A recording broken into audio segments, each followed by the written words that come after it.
कि 7वीं 8वीं का बच्चा दूसरे तीसरी कक्षा का टेक्स्ट नहीं पढ़ पाता है, वो जोड़ घटाना नहीं कर पाता है, तो ऐसी शिक्षा का क्या फ़ायदा। जो शिक्षा मंत्रालय है वो इस नियम को इसलिए बनाया क्योंकि तमाम जो घटनाएं आत्महत्या की हो रही थी वो कहीं ना कहीं कोचिंग सेंटर से भी जुड़ रही थी। हमारे देश में आज की स्थिति यह है कि हर 3 घंटे में 2 बच्चा सुसाइड कर रहा है। क्या हम एक समय ऐसा आएगा कि हम एक ऐसा समाज बना सकेंगे जिसमें हर बच्चे को जैसे शिक्षा मिल पाए? कहीं शिक्षक है ही नहीं, कहीं है, कहीं शिक्षक है तो 5 कक्षा पढ़ा रहा है, या कहीं शिक्षक दारू पी के आता है।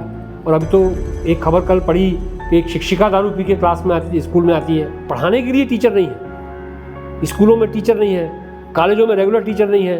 किसी कॉलेज में एक रेगुलर टीचर है, वो प्रिंसिपल भी बना हुआ है, वही हेड भी है, वही सब कुछ है। सबसे ज़्यादा जो है वो 9th और 10th के बच्चे जो सबसे ज़्यादा परसेंटेज में आत्महत्या कर रहे हैं। बच्चों की अभिरुचियों को ध्यान रखकर माँ बाप की भी काउंसलिंग करने की आवश्यकता है।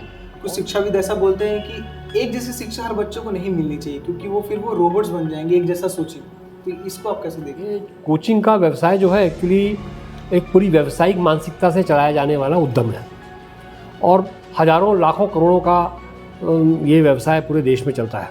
अगर मैं आपसे पूछूं कि भारत का जो एजुकेशन सिस्टम है उसमें तुरंत उसकी पॉलिसीज में कुछ सुधार किए जाए, ऐसे 3 सुधार क्या होंगे आपके तरफ से? शिक्षा क्या है? किसी के लिए व्यक्ति के व्यक्तित्व का आधार है, किसी के लिए खुद को समाज में खड़ा रखना और समाज के लोगों से दो चार होना है, किसी के लिए बाजार है, व्यापार है। पर समस्या तब आती है जब उसमें धोखाधड़ी हो, झूठ हो, फरेब हो। समस्या तब आती है जब छात्राओं की आत्महत्याओं की संख्या उसमें बढ़ोतरी होती जा रही हो। समस्या तब आती है जब इस सभ्य समाज कहे जाने वाले समाज में महिलाओं के लिए शिक्षा का क्षेत्र में काफ़ी अभाव हो। पर इस दौर में कुछ चुनिंदा लोग ऐसे भी हैं जो इस अभाव को अच्छे से धरातल पर जाकर समझ रहे हैं और इस अभाव के लिए काम कर रहे हैं, इन सारी समस्याओं के लिए काम कर रहे हैं। उन चुनिंदा लोगों में से आज हम एक जन से बातचीत करेंगे और वो हमारे साथ इन सारी समस्याओं पे, इन सारी चीज़ों पे बातचीत करेंगे उनसे, और सारी चीज़ों के पीछे क्या कारण हो सकते हैं उन्हें समझने की कोशिश करेंगे। केमिस्ट्री के प्रोफेसर रहे, social activist, educationist doctor DN Sharma sir से आइए। सर, सबसे पहले तो आपका स्वागत है हमारे चैनल में। Thank you. आपका बहुत बहुत शुक्रिया, आपने समय दिया हमें बातचीत करने के लिए। Education system, new education policy, बच्चों की जो आत्महत्याएं हो रही हैं, वो सब सारे विषयों में बातचीत करेंगे।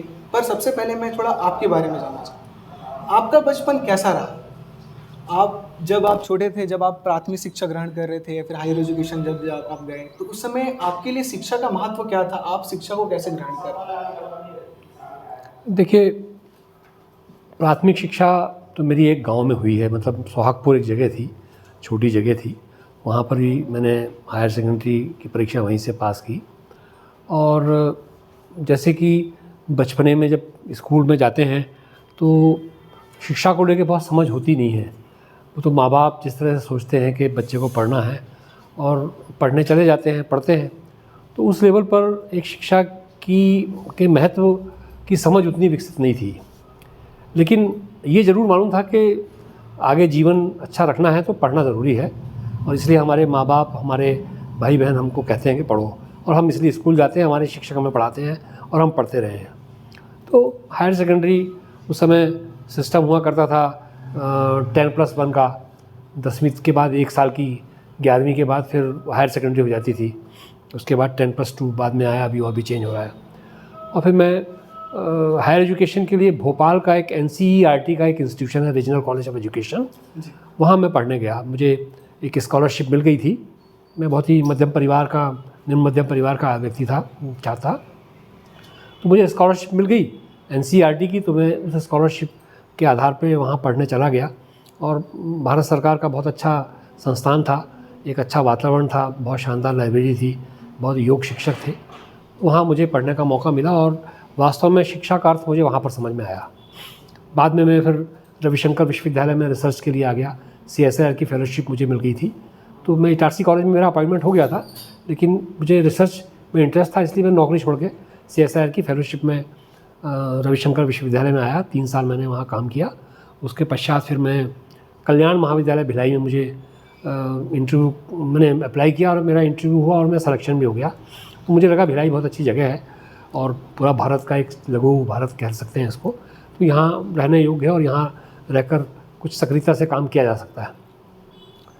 उस समय आने के बाद मैं महाविद्यालय में बच्चों को पढ़ाता तो था, जो मेरा मूल काम था, लेकिन मुझे लगता था कि केवल किताबों से पढ़कर पढ़ा देना, समझा देना और फिर उन बच्चों का मूल्यांकन करना ही शिक्षक का दायित्व नहीं है। शिक्षक एक्चुअली वास्तव में ये कहा जाए कि विद्यार्थी के सर्वांगीण विकास की दिशा में उसको सतत होना चाहिए। तो मुझे लगा कि जो युवा महाविद्यालय में हैं, जो यहाँ वहाँ भटकते हैं, उनको एक सृजनात्मक दिशा उनकी बनी रहनी चाहिए। तो उनके बीच में मैं काम करता था। फिर मुझे एनएसएस का प्रोग्राम ऑफिसर ही बना दिया था, शायद 81 में बन गया था मैं 1 साल के बाद ही। और फिर मैंने 10 साल एनएसएस ऑफिसर के रूप में वहाँ पर काम किया और बच्चों को ले जाकर गांव में कैंप लगाना, बहुत तरह की गतिविधियाँ करना, गांव की जो गरीबी है, गांव में जो विषमताएं हैं, गांव में जो असमानताएं हैं, उनसे उनको परिचय कराना, उनका एक दिशा बोध कराने की दिशा में प्रयास उस समय किया। 89-90 में एर्नाकुलम में लिटरेसी का एक बहुत बड़ा काम हुआ, जिसमें एक आंदोलन के रूप में प्रौढ़ शिक्षा का काम, जैसे साक्षरता अभियान के नाम से जाना जाता था, वो जाना गया था, वो वहाँ पर हुआ। और वहाँ के बहुत सारे एक्टिविस्ट लोगों को भारत सरकार ने कहा कि आप पूरे देश में इस प्रकार कुछ जन जागरण करिए। और उस कार्यक्रम के तहत हर जिलों से लोगों को चुना गया, 2-2, 3-3 जिलों से, जो ऐसे एक्टिविस्ट किस्म के लोग हो सकते हैं। तो मेरा भी चयन हुआ। मुझे दुर्ग राजनांदगांव की दुर्ग जिले से आपका चयन हुआ था समग्र साक्षरता, नहीं, साक्षरता अभियान के लिए, साक्षरता अभियान। हाँ, उसमें ये था कि लिटरेसी को इनिशिएट करें इन 2 जिलों में, उनके लिए एक स्ट्रक्चर क्रिएट करें, उसके लिए एक वातावरण बनाएं और सरकार को, सरकारी जो मुलाजिम हैं, अधिकारी हैं, उनको तैयार करें, एनजीओज़ हैं, कम्युनिटी है, उनको तैयार करें। ये शुरुआत करने का काम था उसका। और मुझे पद नाम दिया था लिटरेसी एम्बेसडर। तो राजनांदगांव और दुर्ग जिले, दोनों जिले के लिए मूलभूत रूप से काम दिया था। तो मैंने वो काम किया। तो यहाँ तक, फिर उसके बाद फिर लिटरेसी में काम किया मैंने और 13 साल तक वहाँ रहा। फिर कॉलेज में वापस आ गया, रिटायर हो गया हूँ और अभी कुछ सामाजिक कामों में लगा रहता हूँ। जब आप ये अभियान में जुड़े हुए थे, तब आप एक जगह जिक्र करते हैं कुछ महिलाओं का, जो देव पांडु गाँव के, उसमें एक महिलाएं ऐसी थी, आदिवासी महिलाएं, आप जिक्र कर रहे थे कि वो उनके यहाँ पानी की समस्या थी। हाँ, तो उन्होंने रोड बना डाला था। तो वो किस्सा थोड़ा सा वो तो बड़ा अद्भुत है, बड़ा आज भी बड़ी चेतना पैदा करता है, प्रेरणा पैदा करता है। एक देव पांडु गाँव कुंडी विकासखंड का है, पहाड़ी पर गाँव है, जंगल के अंदर है, जंगली क्षेत्र कहलाता है, वन क्षेत्र है। तो वहाँ पर ना पीने का पानी का हैंडपम्प, ना स्कूल, ना आंगनवाड़ी, कुछ भी नहीं। वो बेचारे अपने टगे हुए हैं ऊपर। पीने का पानी में उतर लेना है तो नीचे उतर के एक नाले में बहते हुए पानी को भर के ले जाते हैं, वहीं निस्तार करते थे। तो बड़ी विषम परिस्थिति में वो जी रहे थे। लेकिन उनको भी, उनसे जब बातचीत की जाके तो बोले हमारे बच्चे नहीं पढ़ रहे हैं, हम पढ़ के क्या करेंगे, ना कोई व्यवस्था है ना कुछ है। तो उस बात को समझ के कलेक्टर साहब को बताया गया। तो उन्होंने कहा ठीक है, एक टीचर की नियुक्ति करते हैं जो उस गांव में जाके पढ़ाएगा, लेकिन वहाँ स्कूल तो है नहीं, तो वहीं कम्युनिटी समुदाय को ही कोई जगह देनी पड़ेगी। तो उन लोगों से बात की, बोले हम उस जो पढ़ाने आएंगी टीचर आएंगे, उनके रहने की व्यवस्था करेंगे, उनके लिए कमरा हम बना देंगे जहाँ बच्चे पढ़ेंगे, भले ही वो बांस बल्ली का बनेगा, और वहाँ वो पढ़ाएंगे और हम खाने पीने की व्यवस्था भी कर देंगे, आप भेज तो दो। तो एक टीचर भेजा गया वहाँ पर, वो एक महिला टीचर थी, वो बेटी की तरह गांव में उसको रखते थे और उसने पढ़ाया। वो साक्षरता की कक्षा भी लेती थी। अब उनको ये लग रहा था कि पढ़ तो रहे हैं, लेकिन ये हमारी समस्याएं कैसे सुलझेंगी, हमारे बच्चे कुपोषण के शिकार हैं, हमें अनाज लेने के लिए बहुत दूर जाना पड़ता है जो खाद्यान्न योजना के अंतर्गत, तो भारी दिक्कतें हैं, अस्पताल बहुत दूर है, तो कम से कम पानी ढंग का मिल जाए, उनको एक था कि पीने का पानी मिल जाए, वो उनके मन में बड़ी टीस थी।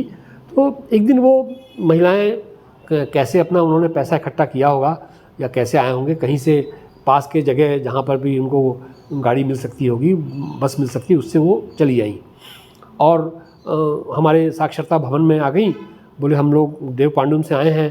तो बिठाया, हमने बात की, तो क्या समस्या है? बोले हमें कलेक्टर साहब से मिलना है, पानी की बहुत बड़ी दिक्कत हो रही है। तो हमने कहा, कलेक्टर साहब से फ़ोन किया, बात की कि देव पांडु से बहनें आई हैं सर, मिलना चाहती हैं। तो बोले ठीक है, ले आओ, मैं बैठा हूँ।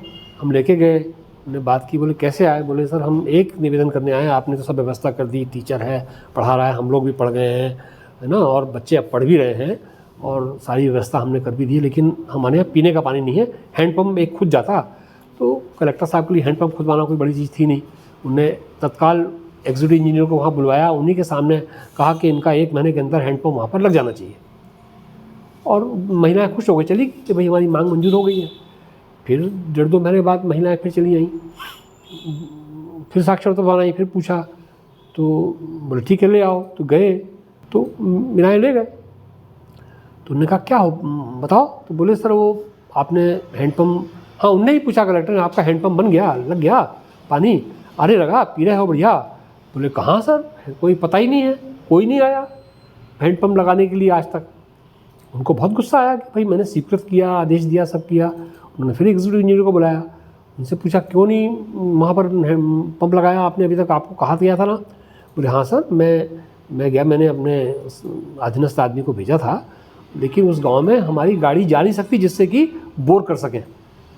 तो बोर करने की गाड़ी नहीं पहुंच पाएगी, वो जंगल का रास्ता है, गाड़ी जा नहीं सकती, पेड़ हैं, सब हैं, रास्ते में ऊबड़ खाबड़ पहाड़ी एरिया है, तो संभव नहीं हो पा रहा है सर। तो बोले भाई अब कैसे करें बताओ, वहाँ तो रास्ता ही नहीं है और वन भूमि है, रोड बना नहीं सकते हम PWD से, क्योंकि वो इन्वायरमेंट विभाग की अनुमति लेनी पड़ती है। तो ठीक है चले गई वो लोग। फिर वो 3-4 महीने बाद आई फिर से, बोले फिर कलेक्टर से मिलना है। बोले चलो भाई, फिर लेके गए। तो बोले कैसे आए? बोले हमन सड़क बना डाले हैं, मतलब उन लोगों ने श्रमदान करके पत्थर को तोड़ के, पहाड़ को तोड़ के सड़क बना दी पूरी। बोले हमन सड़क बना डाले हैं, अब तोड़ गाड़ी ला भेज जी। हाँ, पहाड़ को तोड़ के सड़क बनाई उन्होंने, लेबल बनाया ताकि गाड़ी चली आए, हम बना डाले हैं और तोड़ गाड़ी ला भेज।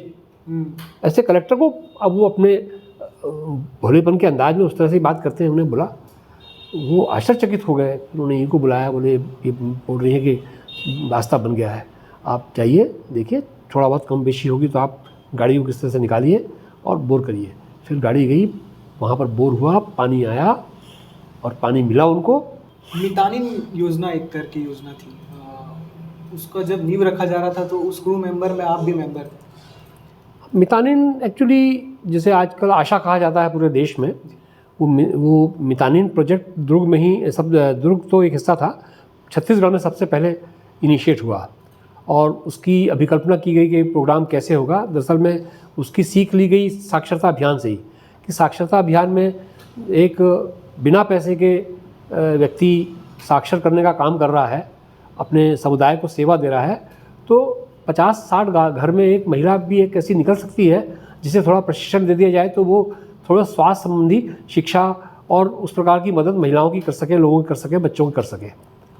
तो ये संभव सा प्रतीत हो रहा था, तो उस आधार पे कल्पना की गई थी। और फिर पूरा एक तरह से कार्यक्रम बना और ये हुआ कि अब इसको लॉन्च कैसे करें। तो लॉन्च करने के लिए हो कि भाई पहले कहीं फील्ड पे इसको ट्राई कर दिया जाए, ऐसा होगा कि नहीं होगा। सोच तो रहे हम ऐसा हो जाएगा कि महिलाएं तैयार हो जाएंगी और वो स्वास्थ्य शिक्षा देने लग जाएंगी और स्वास्थ्य का काम करने लग जाएंगी। तो फिर 9 ब्लॉक चुने गए, उसमें दुर्ग में 2 ब्लॉक मुझे ही दिए गए कि 2 ब्लॉक में आप इम्प्लीमेंट करिए और ये बताइए कि कैसे हम इसको पूरे प्रदेश में लागू कर सकते हैं। तो अन्य जगह कोरिया में भी था, कहीं कहीं ऐसे ब्लॉक लिए गए। तो दुर्ग में हमने गुंडरदेही और डोंडीलोहारा 2 ब्लॉक लिए थे। ये आदिवासी क्षेत्र वाले ब्लॉक हैं, वहाँ पर ज़रूरत भी थी स्वास्थ्य की ज़्यादा, और वहाँ हमने मोबिलाइजेशन किया, वही कला जत्थों का इस्तेमाल, वही तकनीकें जो हम साक्षरता में करते थे, और उनके माध्यम से समुदाय को में हमने आह्वान किया कि भाई गांव की जो बेटियां हैं, बहुएं हैं, विशेषकर बहुओं को हम प्राथमिकता इसलिए देते थे कि वहीं रहेंगी, बेटी को प्रशिक्षित करेंगे कहीं और चली जाएगी शादी होने के बाद। तो बहुएं हों जो इस प्रकार का काम कर सकें, समुदाय के लिए थोड़ा बहुत समय दे सकें, जिसमें कोई फुल टाइम काम नहीं करना है, लेकिन कभी 50 घरों में कहीं ज़रूरत पड़ जाए किसी तरह की, तो उस तरह से मदद करने की ज़रूरत है। तो ऐसी महिलाएं निकल के आई। मितानिन योजना जो आज पूरे छत्तीसगढ़ में महिलाएं इसका लाभ ले रही हैं और आज पूरे देश में आशा के नाम से चल रहा है, आशा के नाम से चल रहा है। और उसकी नींव रखी गई जब आप उसमें मेंबर थे। हाँ थे ना, तो कोर ग्रुप में थे ही। अब थोड़ा एक जटिल समस्या में आते हैं जो हाल फिलहाल में भारत में बहुत तेज़ी से बढ़ रहा है। जो छात्र हैं वो आत्महत्या कर रहे हैं और इसमें सबसे ज़्यादा जो है वो 9th और 10th के बच्चे जो सबसे ज़्यादा परसेंटेज में आत्महत्या कर रहे हैं। और अगर थोड़ा हायर एजुकेशन में जाऊँ तो जो नीट और आईआईटी और इस तरह के जो पेपर की तैयारी कर रहे होते हैं जेईई की, उस तरह के बच्चे, अगर कोटा का एग्जांपल लें तो आप सबसे ज़्यादा सुसाइड रेट बढ़ है। और छत्तीसगढ़ भी एक ऐसे लिस्ट में आ गया है कि हाईएस्ट स्टेट में आ गया है छत्तीसगढ़ का नाम, जो सुसाइड दर में सबसे ज़्यादा, जिसका भी नाम आने लगा छत्तीसगढ़ स्टेट। तो जो बच्चे सुसाइड कर रहे हैं उसके पीछे कुछ ऐसे रीज़न है जो सामने आ जाते हैं, जैसे कम नंबर हो गए, सब्जेक्ट अच्छे नहीं हैं, एक विषय में फेल हो गए, या फिर आप एक साल पूरा फेल हो गए। इसे लेकर कई बार दबाव दिया जाता है कि आपको इतना ही परसेंटेज लाना है, फिर अगर वो नहीं ला पाते हैं तो सुसाइड कर लेते हैं। मम्मी पापा को सॉरी बोल कर सुसाइड नोट भी कुछ बच्चे छोड़ जाते हैं। बिल्कुल। तो ये सब सारी चीज़ों को आप कैसे देख रहे हैं? देखिए, ये बड़ी बड़ी डिस्ट्रेसिंग और बड़ी दुखदाई स्थिति है। क्या है कि हम आजकल बच्चों से एक्सपेक्टेशन बहुत करते हैं। समाज के लोग बहुत एक्सपेक्ट करते हैं कि हमारा बच्चा ऐसा हो जाए, हमारा बच्चा वैसा हो जाए, यहाँ चला जाए, डॉक्टर बन जाए, इंजीनियर बन जाए। और बच्चे की अभिरुचियाँ, उसका जो अंतर्मन है, उसको हम समझने की कोशिश नहीं करते और उसको हम तैयार करते हैं कि तुम्हें हॉर्स रेस करनी है, घोड़ों की दौड़ करनी है। हमारे देश में आज की स्थिति यह है कि हर 3 घंटे में 2 बच्चा सुसाइड कर रहा है। एक दिन में 33 बच्चा नहीं, मैं स्टूडेंट की बात कर रहा हूँ, बच्चों में तो और ज़्यादा हो जाएंगे। स्टूडेंट की बात कर रहा हूँ, जो स्कूल कॉलेज में, विशेषकर स्कूल में पढ़ने वाले बच्चे हैं या कोचिंग में पढ़ने वाले बच्चे हैं, कहीं ना कहीं अध्ययनरत हैं। 35 बच्चा हर दिन अपनी जान खो लेता है। सोचिए आप, जिस घर के, जिस परिवार का होगा, उस परिवार की रोशनी, अंधेरा उस घर में आ जाता होगा, रोशनी चली जाने के कारण कि बच्चा चला गया, और क्या हालत उनकी होती होगी, किस आशाओं के साथ बच्चे को वो उसका विकास कर रहे होंगे और क्या हो गया उनके साथ। तो ये बड़ी दुखद स्थिति है और इस दुखद स्थिति का निर्माण धीरे धीरे बढ़ता चला जा रहा है, क्योंकि जो कोचिंग इंस्टीट्यूशन है, विशेषकर जैसे कोटा की आपने बात कही, आप सब जगह जहाँ पर भी इस प्रकार का माहौल है, दिल्ली विल्ली में भी, वहाँ पर बच्चे से माँ बाप तो बहुत एक्सपेक्ट करते हैं। देखो, तुम्हारे पास इतना 1000 रुपये, लाख रुपए खर्च करके तुम कोचिंग में तुम्हें भेज रहे हैं, तुमको बहुत मेहनत करनी है, तुम्हें डॉक्टर बनना है, इंजीनियर बनना है, आईआईटी में जाना है। तो वो एक प्रेशर तो है ही कि हम यदि सफल नहीं होंगे तो हम अपने माँ बाप को क्या मुँह दिखाएंगे, हमारे भाई बहनों को, हमारे रिश्तेदारों को हम क्या मुँह दिखाएंगे, हमारे दोस्तों को क्या मुँह दिखाएंगे कि कोटा गए थे पढ़ने के लिए और कुछ नहीं मिला। दरअसल में वो जो वहाँ जाकर, एक तो ये भावना, और दूसरा वहाँ कॉम्पिटिटिवनेस जो है, एक प्रतिस्पर्धा जो एक दूसरे के साथ होती है कि इसके इतने आ गए टेस्ट में, इसके इतने नहीं आए, मेरे इतने ही आए, मेरे तो 3 बार टेस्ट दिया, मेरे कम ही आ रहे हैं, तो मैं कर नहीं पाऊँगा क्या। फिर निराशा आ गई, फिर उसमें डिप्रेशन आ गया, फिर वो हो सकता है ड्रग्स में चला जाए या अवसाद में ही बना रहे, और फिर अंततः वो सोच ले कि मुझे आत्महत्या करनी चाहिए, मेरे जीने का कोई मतलब नहीं है, मैं तो कर नहीं पाऊँगा और मेरे माँ बाप या मेरे परिवार समुदाय को मैं क्या मुँह दिखाऊँगा जाकर। तो ये जो बच्चों से हम एक्सपेक्टेशन करते हैं, माँ बाप विशेषकर बहुत ज़्यादा करने लगे हैं, और उसे ऐसी जगह भेज देते हैं जहाँ पर उस कॉम्पिटिटिवनेस के कारण वो अवसाद में चला जाता है, अवसाद में आके, डिप्रेशन में आके सुसाइड कर लेता है। दुखद बात तो ये है कि पहले हमने कभी नहीं सुना होगा कि 8वीं 9वीं में पढ़ने वाले बच्चे भी सुसाइड कर लेंगे। अभी छत्तीसगढ़ से ही आपने कई अखबारों में देखा होगा, बीच में खबरें। अच्छे नंबर ये तो कभी हम भी बच्चे रहे हैं, आप भी बच्चे रहे हो, तो कभी वो आत्महत्या की बात तो स्कूल लेवल पे तो कभी सोच ही नहीं सकता था आदमी के कोई इस तरह कोई बात होती होगी। वो तो खाने पीने, पढ़ने, मज़ा करने की उम्र होती है वो तो उस समय ऐसी कोई बातें आई, लेकिन ये और ज़्यादा चिंताजनक स्थिति पैदा कर रहा है। एक मामला है 1 मार्च को, हाल फिलहाल का 1 मार्च को, केरल की एक यूनिवर्सिटी है, एनिमल साइंस यूनिवर्सिटी, वहाँ पर रैगिंग का मामला सामने आया और एक बच्चा उसी वजह से सुसाइड कर लिया। जब रैगिंग को प्रतिबंधित कर दिया गया है, उसके बाद ये सामने क्यों आ रहा है? क्या अभी भी हम प्रतिबंध लगा के यूनिवर्सिटीज़ इस पर अच्छे से काबू नहीं कर पा रही, कोई बहुत ही अच्छा लीगल एक्शन नहीं ले पा रही है? देखो, कानून नियम होते हैं, लेकिन जहाँ पर जो लोग बहुत ही अच्छी कुशल प्रशासनिक प्रबंधन क्षमता रखते हैं, वहाँ पर वो कानून का लाभ मिल पाता है। कानून सरकार ने बनाया, यूजीसी ने नियमावली बनाई हुई है, सब बनाया हुआ है, यूनिवर्सिटी सब जगह लागू है, लेकिन वहाँ का प्रशासन नहीं कर पाया, रैगिंग पे काबू नहीं कर पाया।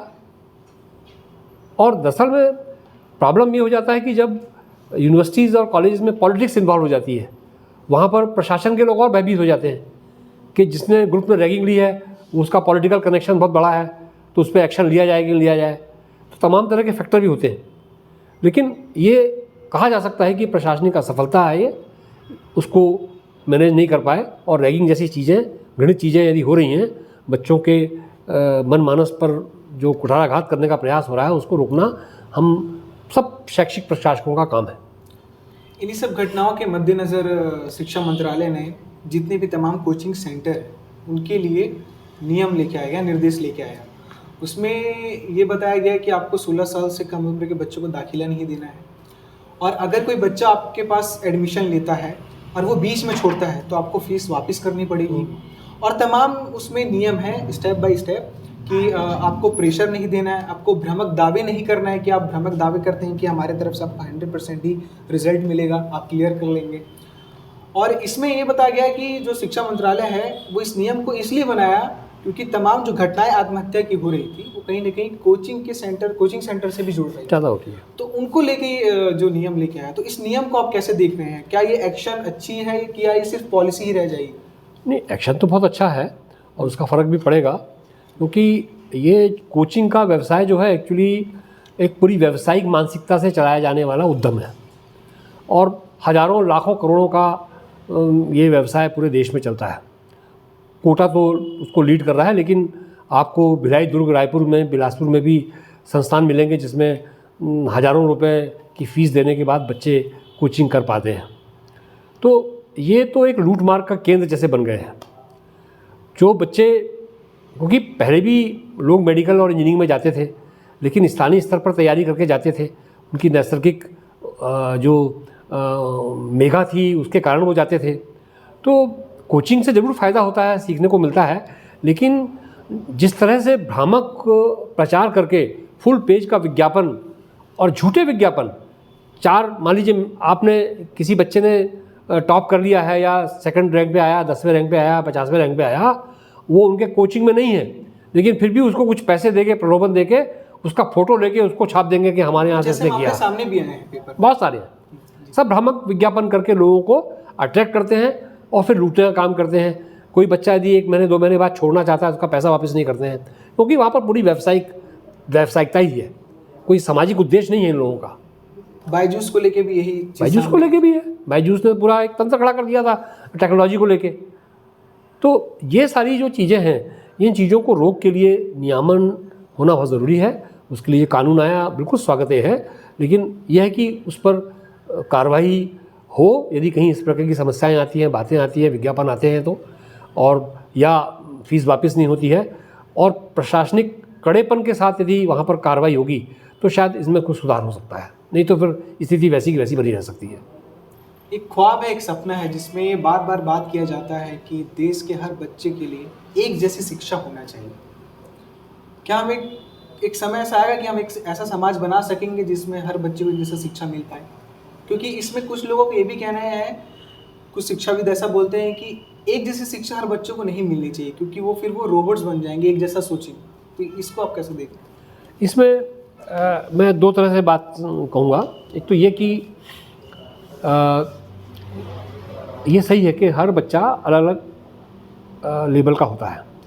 एक क्लास में बच्चे हैं, मान लो ग्रेड 3 में बच्चा है या ग्रेड 5 में बच्चा है, उस ग्रेड 5 में भी जितने बच्चे हैं वो भी अलग अलग बौद्धिक क्षमता के होते हैं, एक समान नहीं होते। उनकी अभिरुचियाँ अलग अलग होती हैं, उनके इंटरेस्ट अलग अलग होते हैं। तो कुछ चीज़ों में जैसे हम फंडामेंटल लिटरेसी या न्यूमरेसी बोलते हैं, वो तो ज़रूरी है, क्योंकि हम यदि अंक ज्ञान नहीं होगा, हम जोड़ घटाना नहीं कर पाएंगे, हम गुणा नहीं कर पाएंगे, हम अक्षर नहीं पढ़ पाएंगे, वाक्य नहीं बना पाएंगे, गद्यांश नहीं पढ़ पाएंगे, पद्यांश नहीं पढ़ पाएंगे, उसके अर्थ को नहीं समझ पाएंगे, तो हम आगे की शिक्षा कैसे प्राप्त करेंगे? तो ये बेसिक चीज़ तो कॉमन होगी, पूरे देश में सबके लिए होनी चाहिए। इसमें कोई किसी तरह का भेदभाव ना करते हुए सबको बेसिक फंडामेंटल जो हम लिटरेसी या न्यूमरेसी बोलते हैं वो हमारी होनी चाहिए। उसके बाद बच्चे की अभिरुचियों के हिसाब से यदि वो किसी और तरह से पढ़ना चाहता है तो उस तरह का प्रावधान होना चाहिए, और नई शिक्षा नीति में इस प्रकार का प्रावधान बहुत अच्छे से किया गया है। कितना वो सफल हो पाएगा नहीं कह सकता मैं, क्योंकि संसाधनों की भारी कमी होगी, लेकिन फिर भी उसमें इस बात को सोचा गया है कि बच्चों को बेसिक जो लिटरेसी और न्यूमरेसी देने के बाद उनकी इच्छा के अनुसार उनको विषयों को पढ़ाना चाहिए। तो ये उस प्रकार से है। दूसरा एक और हिस्सा है कि एक तरफ हमारे गवर्नमेंट के स्कूल दीनहीन, कहीं शिक्षक है ही नहीं, कहीं है, कहीं शिक्षक है तो 5 कक्षा पढ़ा रहा है, या कहीं शिक्षक दारू पी के आता है।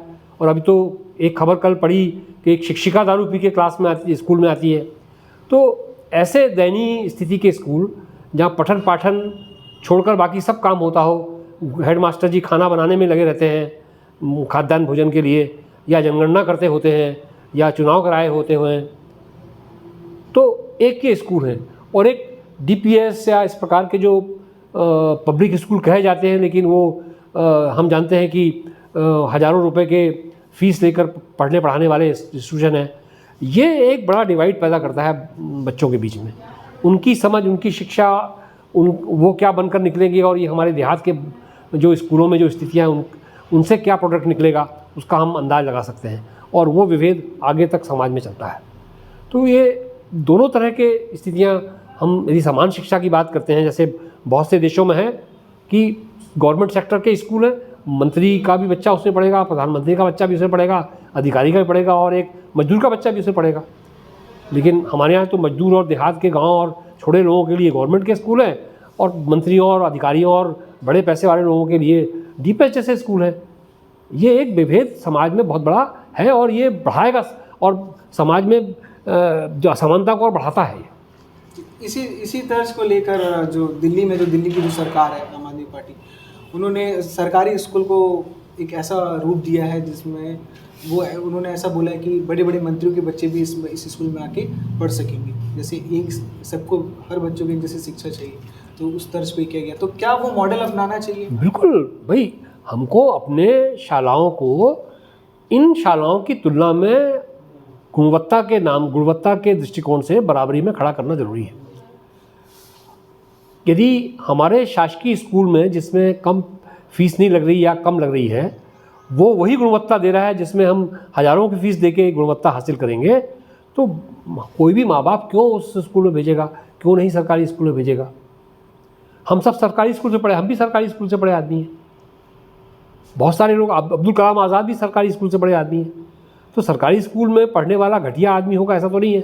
लेकिन उस समय शिक्षा की एक स्थिति थी, गांव में स्कूल कम थे लेकिन जो टीचर थे बड़े डेडिकेटेड थे।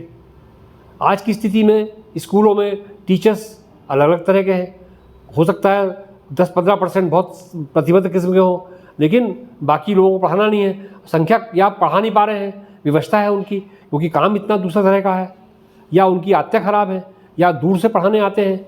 भिलाई से यहाँ पढ़ाने के लिए लोग धमतरी और कवर्धा डिस्ट्रिक्ट में रोज़ अपनी जीप कर ली है, गाड़ी कर ली है, उसमें 4-5 टीचर बैठ के जाते हैं, और वो छोड़ती जाती है, फिर कलेक्ट करके लेके आती है। उनका अटैचमेंट कैसे होगा बच्चों के साथ? शिक्षक को तो बच्चे के साथ जुड़ना पड़ता है, तब शिक्षा की प्रक्रिया घटित होती है। एजुकेशन को एक्सेसिबल बनाने के लिए क्या करना चाहिए, उसे सुलभ बनाने के लिए ये कि एक तो सारे जो हमारे क्षेत्र हैं वो पहुँच विहीन ना हो शिक्षा के लिए, और सरकार ने इस दिशा में बहुत प्रयास किया। संख्यात्मक दृष्टिकोण से तो बहुत अच्छे प्रयास हुए हैं, और हर गांव में स्कूल हो गए हैं। यदि हम प्राथमिक शिक्षा की बात करें, और छोटा बड़ा गांव है या 3-4 छोटे गांव के ऊपर गांव है तो वहाँ मिडिल स्कूल की व्यवस्था है, और बड़ा है तो वहाँ पर हाई स्कूल की व्यवस्था है। तो एक्सेस के दृष्टिकोण से तो प्रयास किया गया है कि स्कूल हो, लेकिन स्कूल में जो कुछ होना है वो यदि नहीं हो रहा है तो फिर बच्चा स्कूल में आके क्या करेगा? या आएगा तो खाना खाने आएगा, केवल दिन का जो भोजन होता है मध्याह्न भोजन करने के लिए। तो एक्सेस यदि बढ़ानी है तो हमें अपने संस्थानों को, शिक्षा संस्थानों को जो हमारे दूर दराज इलाके में हैं, उनको उस तरह से तैयार भी करना पड़ेगा कि वो आने वाले बच्चे को जो वो उसकी अपेक्षा है, उसके माँ बाप की अपेक्षा है, वो अपेक्षा पूरी करें। कम से कम पढ़ाई तो हो, शिक्षण तो हो वहाँ पर। और बिना शिक्षण के पास कर दिया, सेकंड से थर्ड में चला गया, थर्ड से फोर्थ में चला गया। और इसीलिए अभी एक जो सर्वे प्रथम वालों ने किया है और एनसीईआरटी ने भी सर्वे किया है कि 7वीं 8वीं का बच्चा दूसरे तीसरी कक्षा का टेक्स्ट नहीं पढ़ पाता है, वो जोड़ घटाना नहीं कर पाता है। तो ऐसी शिक्षा का क्या फ़ायदा कि 8वीं पहुंच गए और दूसरी तीसरी कक्षा का पाठ नहीं पढ़ पा रहे हैं, उसकी गणित नहीं बना पा रहे हैं। ऐसी शिक्षा हमारे गवर्नमेंट स्कूल में मिल रही है। ये गवर्नमेंट का सर्वे है, प्रथम का सर्वे है, असर के नाम से वो सर्वे जाना जाता है। तो ये परिस्थितियाँ यदि हमारे सरकारी स्कूलों में बन रही हैं तो हम देश के गरीब तबके के बच्चों को किस प्रकार की शिक्षा परोस रहे हैं। अमीर के लिए तो दुकानें खुली हुई हैं। तो इस पर ध्यान देने की ज़रूरत है कि इसको हम कैसे गुणवत्ता इसकी बढ़ाएं। न्यू एजुकेशन पॉलिसी 2020 में जब आया तो उन पॉलिसीज़ को आप कैसे देख रहे हैं? 1968 में पहली बार नई शिक्षा नीति को लाया गया था, उसके बाद साल दर साल आता गया। तो जो 2020 में न्यू एजुकेशन पॉलिसी में जो नियम रखे गए हैं प्राथमिक के लिए, हायर के लिए, तो उन सब सारी चीज़ों के लिए आप कैसे देखें? जो नई शिक्षा नीति है 2020 की, वो 2020 में कैबिनेट ने अप्रूव की थी, लेकिन इम्प्लीमेंटेशन का फेज़ जो है वो 23 से आया। जी। उसके पहले अपनी तैयारी जिस तरह से कर रहे होंगे जो भी होगा, लेकिन जैसा भी हुआ। और छत्तीसगढ़ में तो कल मंत्रिमंडल की बैठक में ये तय किया गया है कि हम प्रदेश में नई शिक्षा नीति को लागू करेंगे अगले सत्र से। ठीक है, बहुत सारे ऐसे स्टेट हैं जो न्यू एजुकेशन पॉलिसी से सहमत नहीं है, वो बोल रहे हैं हमारे स्टेट में हम इसको अप्लाई है ना, वो थोड़ा पॉलिटिकल एंगल भी उसमें आ जाता है। जैसे कि जहाँ पर नॉन बीजेपी गवर्नमेंट्स हैं, कुछ संगठन भी हाँ, जो उसका विरोध करते हैं या उसको नहीं लागू करना चाहते हैं। हमारे प्रदेश में ही लागू हो पाई, जब बीजेपी सरकार आई तब लागू हो पा रही है। तो ये इस प्रकार के हैं।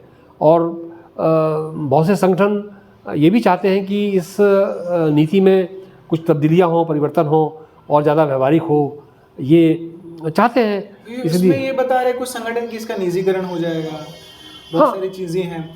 और प्राथमिक के बच्चों के लिए जो एनसीईआरटी का जो पाठ्यक्रम बदलने का एक रहता है, उसमें बोल रहे हैं कि कुछ दिक्कत आ सकता है।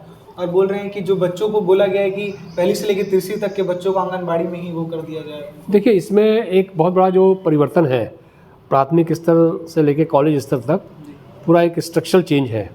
पहले क्या होता था कि 10+2 का सिस्टम स्कूल में होता था, यानी 12 वर्ष पढ़ने हैं, 6 साल में बच्चा पढ़ेगा और 12 और 6 18 साल में वो 18 भी नहीं बल्कि 16 साल में वो कर लेगा। अब जो है स्ट्रक्चर दूसरा बदल गया। अब हो गया है 5+3+3+4, यानी पहले 5 साल में से 3 साल प्री प्राइमरी के होंगे, नर्सरी के होंगे, आंगनवाड़ी के होंगे। आंगनवाड़ी और प्राथमिक प्री प्राइमरी को मिला के 3 वर्ष का पाठ्यक्रम वहाँ पर होगा, जिसमें बच्चे के खान पान और उसके शिक्षा की बात होगी। बिना बस्ते की स्कूल होगा वो। उसके बाद फिर आता है 5 के बाद 3, उसमें कक्षा 2, कक्षा 3, 4 और 5, ये 5 तक का स्तर प्राथमिक स्तर का है। इसमें ये एक्सपेक्ट किया जा रहा है कि पूरे 2035 तक ये टारगेट रखा है, राज्य सरकारों को भी टारगेट दिया है कि 2035 तक 5वीं तक के स्तर पे आने वाला बच्चा फंडामेंटल लिटरेसी और न्यूमरेसी को अटेन कर ले। जो हम कह रहे हैं ना, 8वीं बच्चा दूसरी का नहीं पढ़ पा रहा है, वो 5वीं का है तो 5वीं का पढ़ सके। हालांकि ये सपना है, लेकिन ये सोचा गया है और सोचना भी चाहिए, तभी उस दिशा में प्रयास होगा। तो ये 5वीं तक का स्तर है। उसके बाद +3 वो मिडिल लेवल का स्तर है, जिसको हम प्री सेकेंडरी कह सकते हैं, एलिमेंट्री लेवल, 6वीं 7वीं 8वीं, और फिर 9वीं 10वीं और 11वीं वाली +4 जो है। अब क्या होगा, बच्चे को 3 वर्ष की उम्र में समझ लो स्कूलिंग में आ जाएगा। वो पहले 6 में आता था, आपको याद होगा, ऐसा हाथ लगा के टीचर देखते थे, हाँ ये पढ़ने लायक हो गया है, मतलब 6 साल का हो गया, जिसका दिमाग ऐसा पढ़ सकता है अभी है। लेकिन अब 3 साल से बच्चा पढ़ने आ जाएगा और 18 साल तक पढ़ेगा। पहले 16 साल में स्कूल से मुक्त हो जाता था, अभी नीचे के 3 साल बढ़ गए हैं। तो ये एक चेंज है। और दूसरा कॉलेज लेवल में भी क्या हुआ है कि जैसे 3 वर्ष की डिग्री होती थी, वो 3 वर्ष की या 4 वर्ष की होगी। जो 4 वर्ष पढ़ेगा उसको ऑनर्स मिल जाएगा, जो 3 वर्ष पढ़ेगा उसको सामान्य ग्रेजुएशन की डिग्री होगी।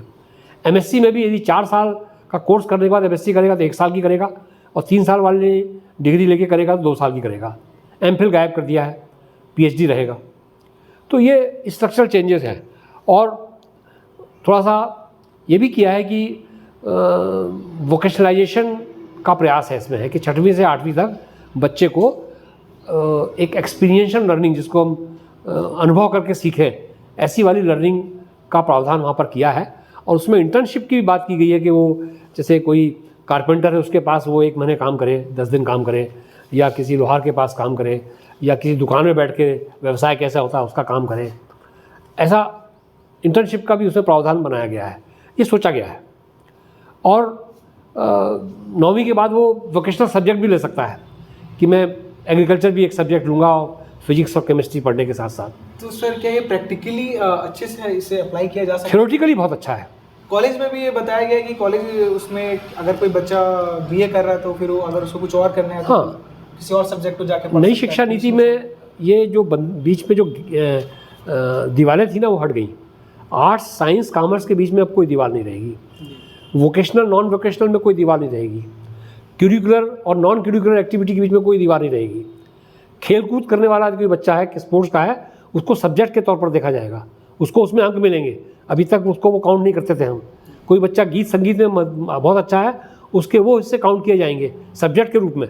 एक सब्जेक्ट कम हो जाएगा, वो वही काम करे। तो बच्चे की अभिरुचि के अनुरूप बड़ा फ़ायदेमंद है। थ्योरेटिकली बहुत ही अच्छा है कि एक सब्जेक्ट उसने फिजिक्स ले लिया, केमिस्ट्री ले लिया, और एक सब्जेक्ट उसने म्यूज़िक ले लिया, या पेंटिंग ले लिया, या स्पोर्ट्स करूँगा, या मैं एनएसएस करूँगा, या मैं एनसीसी करूँगा।